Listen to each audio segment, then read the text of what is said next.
यह जो मैंने देखा और आप लोग भी देख पाएंगे, थोड़ा सा सर्च करेंगे कि ये क्या है सब, दूसरे ग्रह से मनुष्य का या तो फिर दूसरे ग्रह के निवासियों का पृथ्वी पे आना, इस बात के भीतर में यदि 1% भी सत्य है तो इसको बहुत ही सीरियसली हमको लेना चाहिए। आजकल हम जिस माइंडसेट में जीते हैं उस माइंडसेट को संपूर्ण रूप से त्याग कर देना चाहिए। कल मैंने ये डॉक्यूमेंट्री देखा, ये एज ऑफ डिस्क्लोजर, और इसके बाद में इंडिया में जो सब चल रहा है, मैं ये सब न्यूज़ देख रहा हूँ, मैं तो एकदम हताशी हो जाता हूँ। ये कहाँ ये मंडल कमंडल और ये हिंदू मुस्लिम और ये पॉलिटिकल पार्टी और वो पॉलिटिकल पार्टी और ये टेररिस्ट अटैक, न कि क्या कौन से ज़माने में हम लोग जी रहे हैं।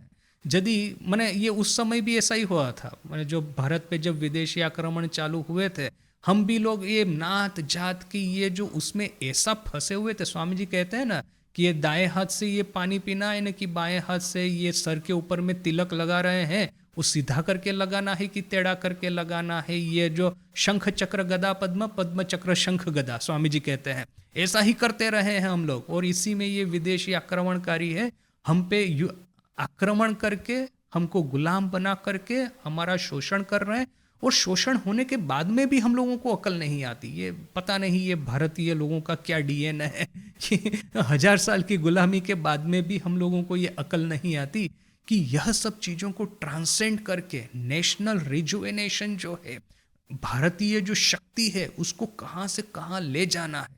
किंतु ऐसा नहीं करके हमेशा हमेशा से हमारी यही एक प्रॉब्लम कि आपस में झगड़ो, आपस में लड़ो, आपस में एक दूसरे को काटो। स्वामी जी कहते हैं ना, वही मजुमदार अमेरिका गए तो देखा कि ये पहले तो ये मजुमदार था ब्राह्मण समाज का, उसने तो पहले तो सोचा अच्छा ठीक है ये कलकत्ता का लड़का है, थोड़ा बहुत पहचान वाला है तो ठीक है, आया है तो आया है। किंतु जैसे ही स्वामी जी को सफलता मिली, फिर यही मजुमदार स्वामी जी की निंदा करने के लिए चालू कर दिया।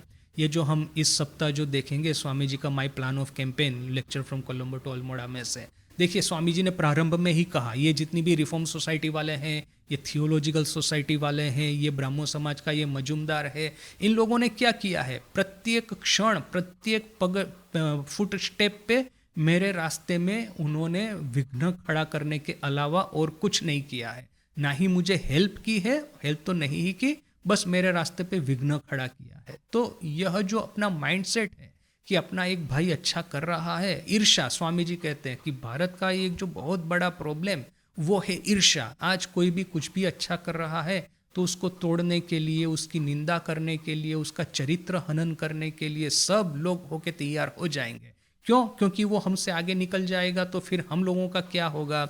वो माने यह जो इनसिक्योरिटी है, जेलसी है, यह सब हम लोगों के डीएनए में इतना डीपली चला गया है। तो अब सोच के देखिए कि ये सिर्फ ये इस्लामिक अटैक, ना कि ये ईस्ट इंडिया कंपनी का अटैक, उसमें ही हमको इतना सहन करना पड़ा। तो ये दूसरे ग्रह से ये जो आ जाएंगे लोग, जो कि मनुष्य भी नहीं है, मनुष्य के भीतर में तो क्या है ना, फिर भी थोड़ा बहुत सिंपथी होता है। ऐसे कितने ही सारे इस्लामिक संत है, ऐसे कितने ही सारे सहृदय ब्रिटिशर्स है जो कि हमारे मित्र थे। स्वामी जी ने खुद ने कहा है ना कि मैं जब कलकत्ता में था, मैं भारत में जब तक था, ये ब्रिटिश लोगों के सामने मैं देख भी नहीं पाता था, इतना द्वेष था मेरा इन लोगों के ऊपर में। किंतु जिस क्षण मैंने ब्रिटेन की मुलाकात ली, लंदन जाकर के ब्रिटिशरों से मिला उनके खुद के घर में, तो इन लोगों के प्रति मेरा रिस्पेक्ट और बढ़ गया है। क्यों? क्योंकि ये बड़ा ही हार्ड वर्किंग प्रजा है और आपस में डिबेट तो करते हैं, किंतु एक बार जब ठीक किया कि एक काम को सब लोग साथ में मिलके करेंगे और ये हमारा लीडर रहेगा, तो फिर बिना किसी क्वेश्चन के ये लीडर को ओबे करेंगे। तो यह जो सब टीम वर्क और लीडरशिप डेवलप करने की उनकी कैपेसिटी है, ऑनेस्टी है इन लोगों में, ये जो साहस है, करेज है, ये सब चीज़ों को देख के मैं कितना प्रभावित हो गया हूँ।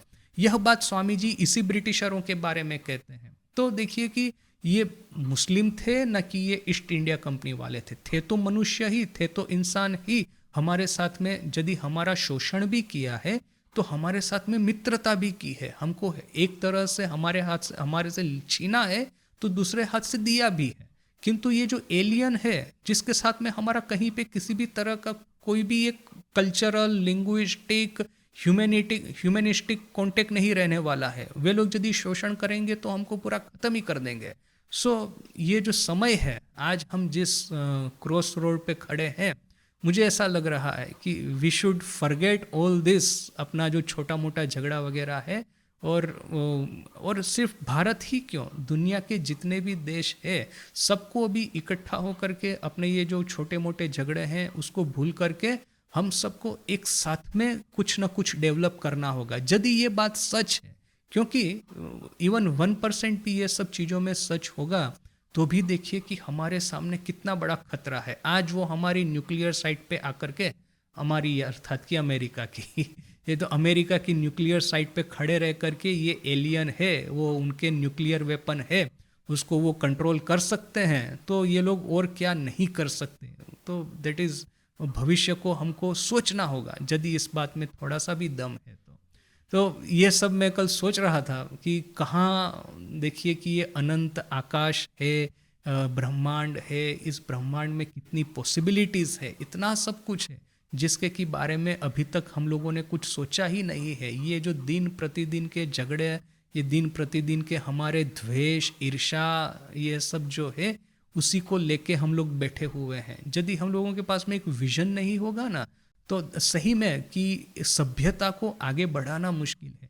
आज का ये एआई को ही देखिए ना, एआई जिस तरह से डेवलप हो रहा है, देखिए कि कहीं ये एआई ही अपने से एक सेंशियंट न हो जाए। ऐसे बहुत सारे साइंस फिक्शन स्टोरीज आपने पढ़ी होगी कि ये एआई है, उसने खुद वो सेंशियंट या कॉन्शियस हो गया है, अर्थात कि उसमें एक सेल्फ अवेयरनेस आ गई है, और फिर उसने यह सोच लिया कि ये मनुष्य जो है वही है विकास में एक बाधा के रूप में, क्योंकि मनुष्य तो इरेशनल है, तो मनुष्य को ही पहले मार दो और हम ही लोग फिर पृथ्वी पे राज करेंगे। तो एआई भी एक थ्रेट है यदि हम उसको ठीक ठीक कंट्रोल नहीं करेंगे तो और भी देखिए कि मॉडर्न जो सब इनोवेशंस डेवलपमेंट हो रहा है, जेनेटिक साइंस है, ये जेनेटिक मॉडिफिकेशन जो है, which are so dangerous and so exciting also. कोई भी टेक्नोलॉजी है, इसका सदुपयोग भी कर सकते हैं, दुरुपयोग भी कर सकते हैं। अभी जेनेटिक टेक्नोलॉजी, आपने एक बार समझ लिया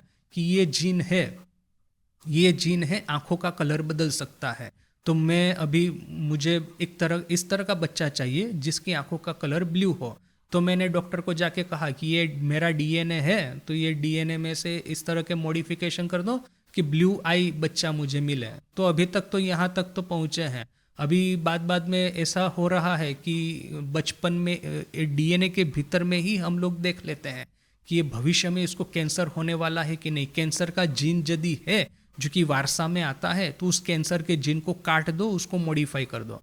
तो ये यहाँ तक पहुँचे हैं। कल हम कहेंगे कि ये इंटेलिजेंस का ये जेनेटिक सीक्वेंस है, तो मुझे इस तरह का बच्चा चाहिए जो कि सुपर इंटेलिजेंट हो, तो इस तरह से मुझे मॉडिफाई करके दो। अच्छा ठीक है, इस तरह के सुपर इंटेलिजेंट बच्चे को जन्म तो दिया, किंतु फिर वो क्या सोच रहा है, क्या नहीं सोच रहा है, क्या करेगा भविष्य में बड़ा होकर के, मोरालिटी यदि नहीं है, सिर्फ इंटेलिजेंस है, तो फिर तो काम नहीं बनेगा। और क्या मोरालिटी के जीन्स होते हैं? We do not know. Intelligence के जीन हो सकते हैं, वो समझ सकते हैं, किंतु मोरालिटी और एथिक्स के जीन होते हैं क्या? We do not know. So in absence of morality यदि आप किसी को हाइपर इंटेलिजेंस दे देंगे, तो वो अपनी इंटेलिजेंस के साथ में क्या करेगा, हु नोस।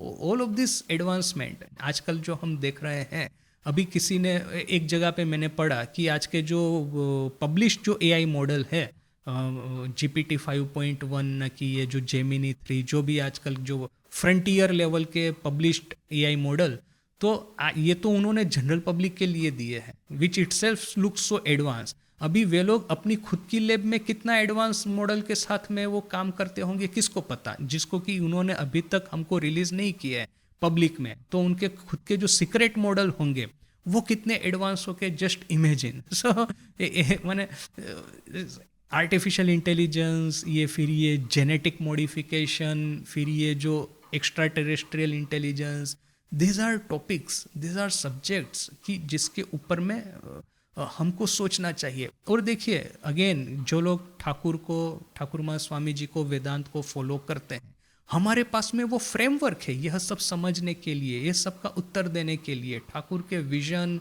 ये स्वामी जी का प्राण का जो विज्ञान है, ये जो स्पिरिचुअल पावर जो हमारे पास में है, हमको पता है कि कॉन्शियस लेवल की क्या लिमिटेशन है, हमको पता है कि किस तरह से सुपर कॉन्शियस लेवल पे जा सकते हैं, और सुपर कॉन्शियस लेवल पे जा कर के ये जो इंटेलेक्चुअल और ये जिस तरह का क्रिएटिविटी और इंटेलिजेंस और इसका जो एक बहुत बड़ा जो भंडार है वो हमारे सामने इस तरह से खुल जाएगा कि हम कोई भी एडवांस सिविलाइजेशन है, एक्स्ट्रा टेरेस्ट्रियल सिविलाइजेशन, उसको साथ में हम फाइट कर सकते हैं. We can fight with them on a level playing ground. So this technologies are available with us right now. Bharat में है, हजारों सालों से ये ऋषि मुनियों ने हमको दी हुई है. So why not to start using that. हमारी एजुकेशन सिस्टम को फंडामेंटली चेंज करना होगा. वेदांत है, योग है, बिल्कुल फ्रॉम द किंडरगार्टन इटसेल्फ हमको इम्प्लीमेंट करना होगा. तभी तो कहीं जाकर के बच्चा, अब आजकल क्या सीखते हैं ये बड़े होकर के, ज़्यादातर ये जो ग्रेजुएट होते हैं अनएम्प्लॉयबल है. बेचारे को ग्रेजुएशन की झूठ-मूठ की डिग्री मिली है, वो किसी काम की नहीं है. और ये एआई, फिर ज़्यादातर लोगों को अभी देखिए कि ये एआई की वजह से जो ये कंपनी में से इंजीनियर को निकालना शुरू किया है, वो देखेंगे कि अनएम्प्लॉयमेंट अभी विदेश में भी बढ़ने वाला है. तो भारत में तो क्या होगा पता नहीं. ऑलरेडी हमारे जो एडवांस इंजीनियर थे अमेरिका जाते थे नौकरी खोजने के लिए. अभी अमेरिका ने अपना दरवाजा बंद कर दिया है, तो कहाँ जाएंगे हम लोग. तो we have that power to transcend the limitations of modern science, modern technology, modern thinking system, modern political and economical framework. इसको transcend करके we can construct something far better. That power we have. किंतु ये जो awareness है, awareness कब आएगी? आई do not no. मैंने कभी कभी मुझे ऐसा फ्रस्ट्रेशन जैसा लगता है, ये कहाँ पे न्यूज़पेपर में ये सब न्यूज़ आ रहा है, भारत के न्यूज़पेपर में, और कहाँ पे ये जो एडवांस सब थिंकिंग हमारे पास में पड़ा हुआ है. Why can not we use that Vedanta? Why can not we transform our life? Why can not we transform our nation? Why can not we transcend our civilizational limitations? I do not know कि what it will take. माने वो 1000 साल गुलाम होने के बाद में हम लोगों में थोड़ी बहुत अकल आई, और ये जो अपना ये जो इंडिपेंडेंस मूवमेंट है वो हमने सब भारतीयों ने इकट्ठा होकर के फाइट किया गांधी जी के वो लीडरशिप में. So but it took us 1000 year of slavery.